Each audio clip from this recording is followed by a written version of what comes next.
What's up everyone, welcome to a brand new Dragon Ball What If video. This time we have part 7 of What If Goku was betrayed and trapped in the hyperbolic time chamber. If you haven't checked out the last one, be sure to click the eye icon up here and watch it. Before we begin, I want to give you all a huge thank you because we just hit 190,000 subscribers. And we're well on our way to 200. We only have a little bit of a stretch more, and I know we can get there. If you like this sort of content and want to see more, be sure to subscribe, share, and click the bell icon so you never miss another video. Also, before we begin, I don't know if you guys have noticed, but I've been replying to a lot more comments lately, especially during the first hour the video is up. So let's start a discussion, and I'll try to answer to as many comments as possible. Anyways guys, let's begin with the story. Inside the hyperbolic time chamber with Majin Buu, Goku is slowly training but making little to no progress. He doesn't have much of a goal in mind besides finding a way to break his limits, but Buu gets bored easily. Goku ends up doing a lot of thinking and self-reflection within the chamber, along with playing with Buu, rather than training. He thinks back to his time in the afterlife with Grandpa Gohan, and how he would tell him that a warrior cannot grow if he has doubts in their minds. After a couple of weeks in the time chamber, or a couple of minutes in the real world, Goku reaches a realization. He needs to resolve his feelings regarding Kami once and for all. Goku and Buu leave the time chamber and go to see Baba, requesting to speak to Piccolo. She agrees, and Kamikolo arrives at Baba's place. He's afraid. He doesn't like talking to Goku, but he senses Goku's ki and realizes that it has changed over time. Piccolo and Goku finally have a talk regarding Kami's intentions back when he was a child.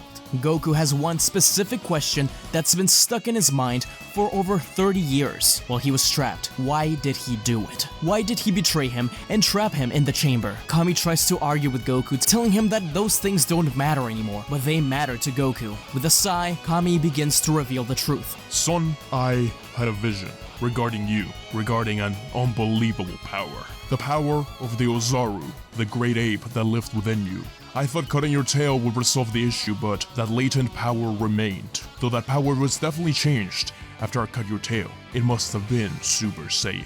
Goku took a minute to think about things and shook his head. He disagreed. No, Super Saiyan is powerful. It's been an incredible tool, but that's the thing I'm stuck at. If there's one thing you took away from me besides my liberty, it's gotta be my tail. That has to be the key. Piccolo says that he doesn't think that makes any sense, but Goku stands up, saying thank you for his help to Piccolo, and leaving. Piccolo doesn't know what to say, and just tells Baba to return him to hell. With new determination, Goku decides to heed Grandpa Gohan's advice, asking help from others, from those he trusts. Goku goes to find Raditz, asking him for help and any advice he has on unlocking the Super Saiyan's primal powers. Raditz wonders if he's talking about the Ozaru form, but Goku shakes his head. No, he's after something greater than that. Raditz doesn't really know, but he thinks he might know someone who does. The two teleport to the sacred world of the Kais, and Goku is reintroduced to the Elder Kai.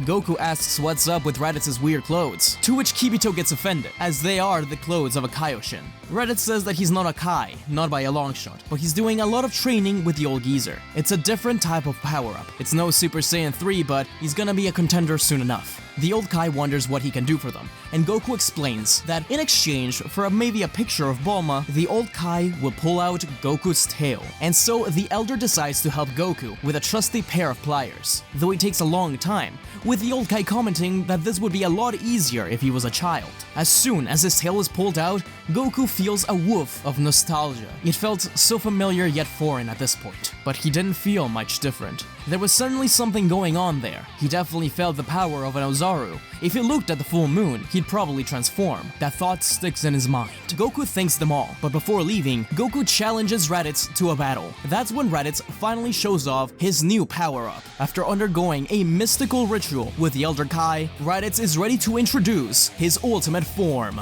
His hair spikes up just a little bit, with a bang falling over his head, and sparkles of electricity. Goku is very much impressed. Raditz was right. This wasn't up to par with his Super Saiyan 3, but he was excited to fight his brother once again. The two clash, with all the Kais telling him to chill out. They're gonna destroy the planet. This sparring match culminates in the two brothers saying goodbye, with Goku undergoing another mission. This time, he had to visit Vegeta. Though he tries to train his tail once again after not having it for nearly 40 years, he realizes that the power he needs may have to do with the transformation itself. Going to Vegeta and asking for advice. How does he control his Ozaru state? Vegeta trains with him just for a bit, as Goku learns more about his tale and the Saiyan history. After training and some specific advice that Goku asks from Vegeta, Goku and Buu once again enter the hyperbolic time chamber. This time, Goku knows he can control the Ozaru, and above that, he knows how to transform into one without the need of a real moon. Goku had asked Vegeta how he transformed back on the giant planet, and Vegeta taught him just how to create an artificial moon. So, within the chamber, in order not to disrupt the rest of the planet, Goku transforms into an Ozaru. He still struggles to control it at first, but with Buu there, he's able to calm him down. Makes sure that Goku knows that he's always there for him,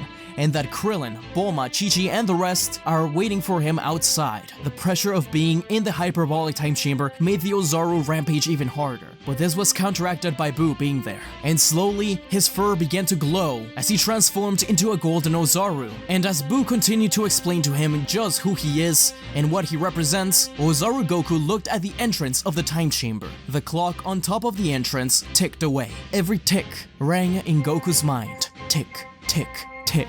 That's all he heard for 30 years. He was never going to allow himself to be trapped like that, and that included being trapped in his own mind in the form of the Ozaru. He had to control it. That's when Goku's eyes burned bright. Inside his mind, Goku found himself surrounded by nothingness, except for his imaginary friend, the one he had named Gohan. He thanked him for everything, that he's been a lot of help in keeping him at least a little bit sane, but it was time for him to face reality. He has real friends now, a brother that cares about him, a rival that strives to better himself. Goku says goodbye to the imaginary Gohan as he fades away. Focusing on Buu, Golden Ozaru roars as he begins to shrink, and Buu gasps at what he sees. I'm surprised too. I didn't think I had this much power.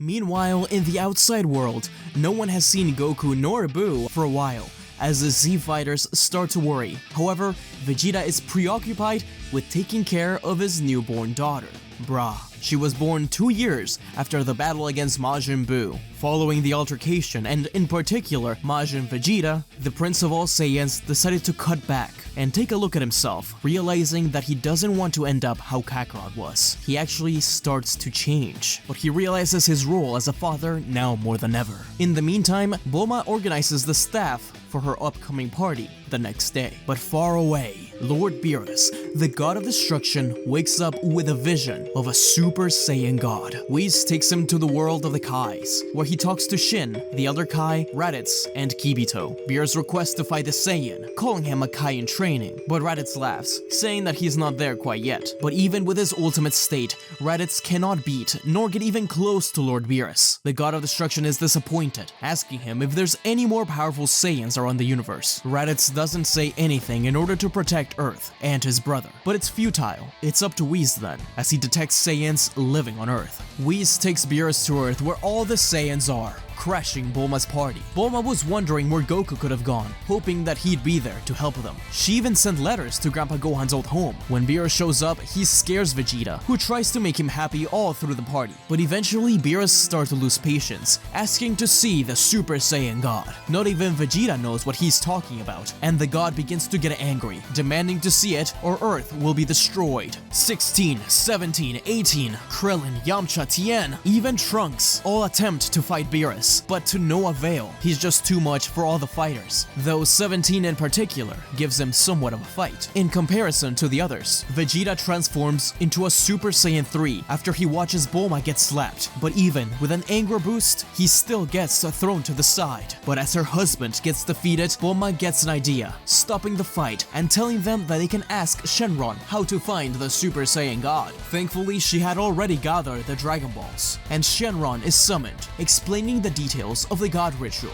Realizing they are one Saiyan short, Vegeta brings up his younger brother, whom he believes could still be alive. Whis easily retrieves the bewildered Tarble, and soon enough, Vegeta is holding hands with Nappa, Raditz, Trunks, Bra, and Tarble, and becomes the first Super Saiyan in a millennia. Vegeta and Beerus crash, with Vegeta enjoying this new power-up. He thinks to himself that finally, he's actually above Kakarot for once. But as much as he's enjoying the fight, he he knows deep in his heart that Lord Beerus is toying with him. It's an exciting battle that takes them all over the world. And unlike the original story, this Vegeta is actually able to push back the Ki Ball that Lord Beerus threw to Earth, but that snaps him out of Super Saiyan God. He's panting, tired. Beerus thanks him for the display. That was definitely a Super Saiyan God, but was that what the Oracle Fish had foreseen? In the back of his mind, Beerus expected more from this form. Perhaps with a little bit of training he could. Beerus's thoughts stop as he senses another key on Earth, one that surpasses even Vegeta's. Beerus drops off Vegeta with Whis, telling him to keep an eye on him. They'll have use for him later. As Beerus flew away, Whis smirked, saying, "So, you were actually able to surpass yourself, huh?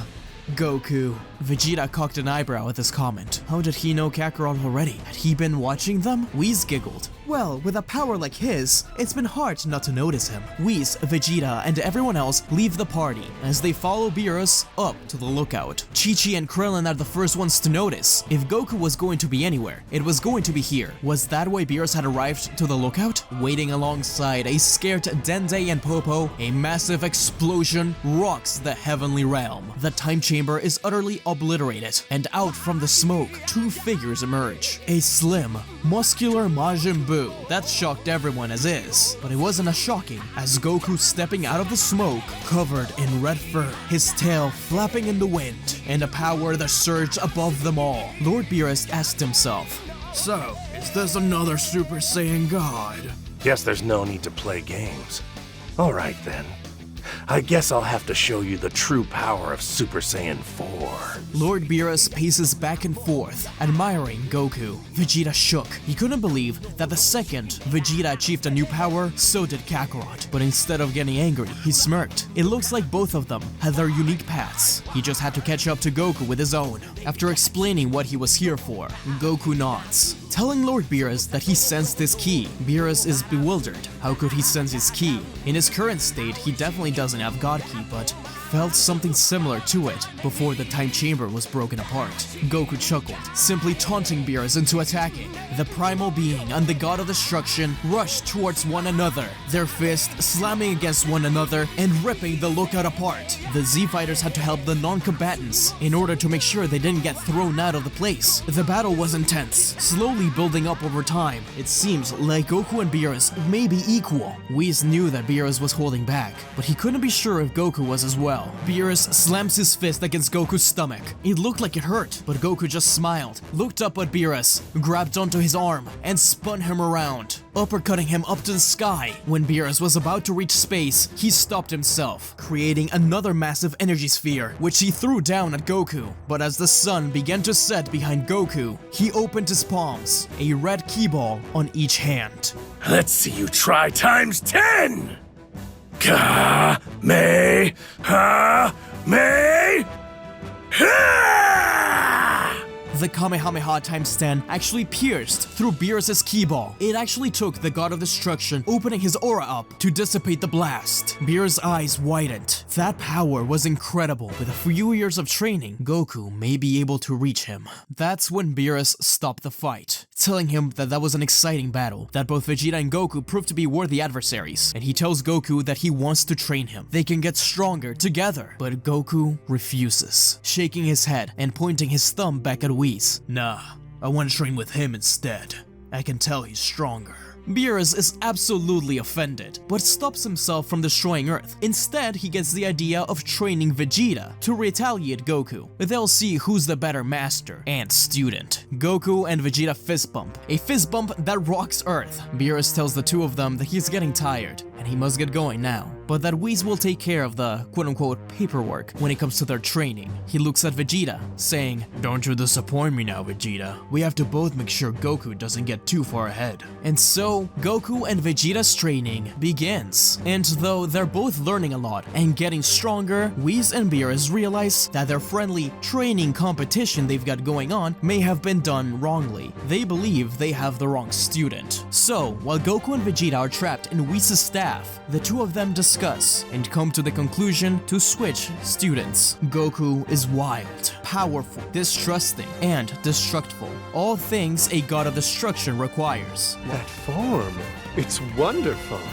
I think you'd make a perfect god of destruction.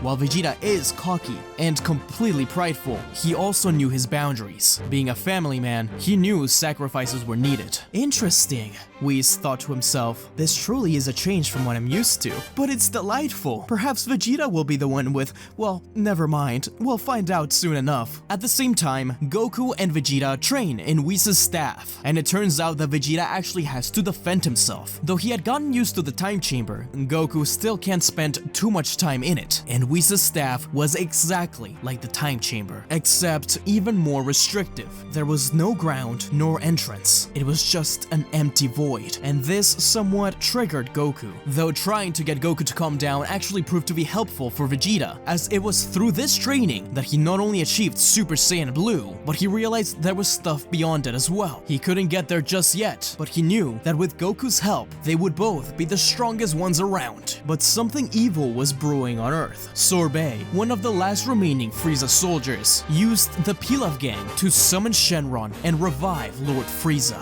But Sorbet knew of the power of Goku. He had been absorbing him, and he heard the stories that Frieza told after being turned into a cyborg. The power that Son Goku had was unbelievable. Maybe Frieza wouldn't be enough. And so, he also revives King Cold. As the two of them stand next to each other at the window of the ship, King Cold wonders if Frieza has a plan. His son nods. He tells his father, "Of course, father, that Son Goku is powerful, even more powerful than Majin Buu, the being you told me never to face. We'll train for over a year. It'll be a while, but Earth will await our return, and we will kill Son Goku."